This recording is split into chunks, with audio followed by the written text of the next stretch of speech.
Okay, section B, number 6C. Okay, diberi X equals to T square over 4T plus 1.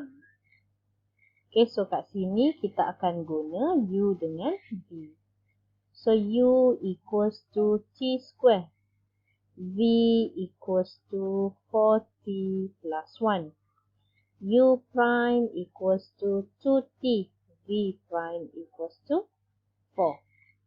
Lepas tu kita akan cari dx over dt. Okay, kita tulis dulu formula.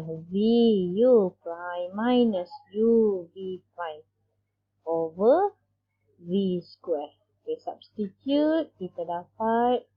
Okay, make sure V tolak U V tolak U. So, 2T 4T plus 1 minus 4T square over 4T plus 1 square. Okay, kita simplify. Kita akan dapat 8T square. This one will be plus 2T minus 4T square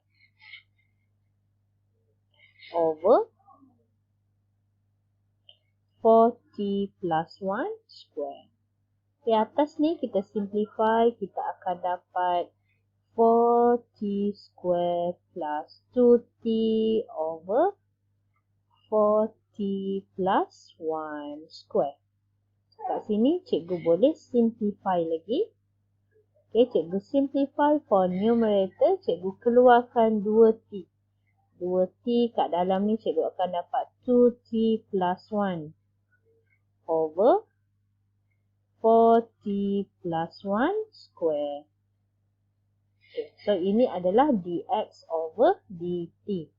Sekarang kita ada y pula. Y equals to 4 minus t square.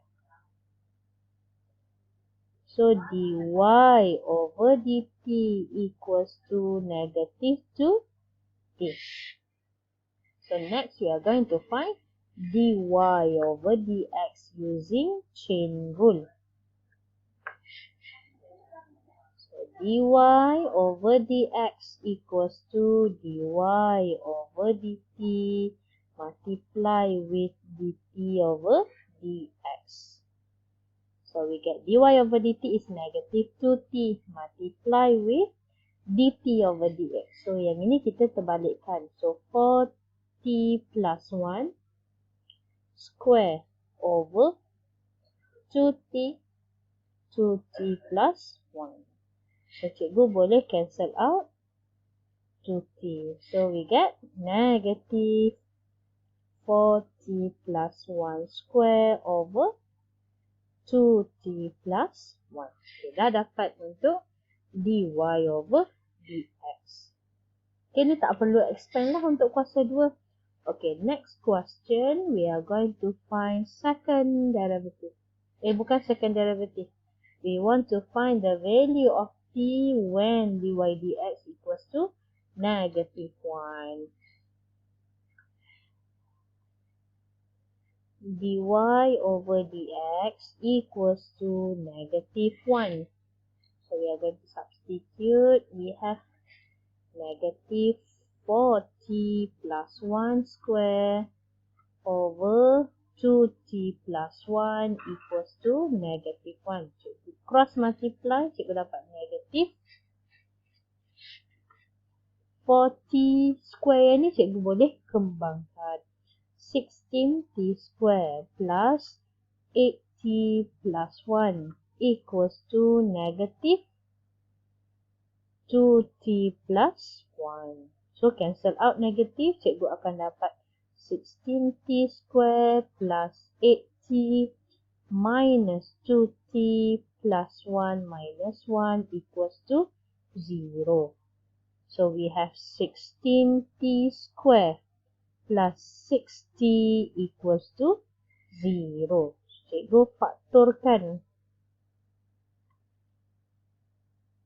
Cikgu take out 2t.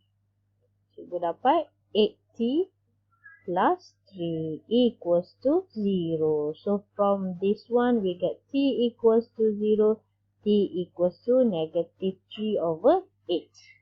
But look at the question.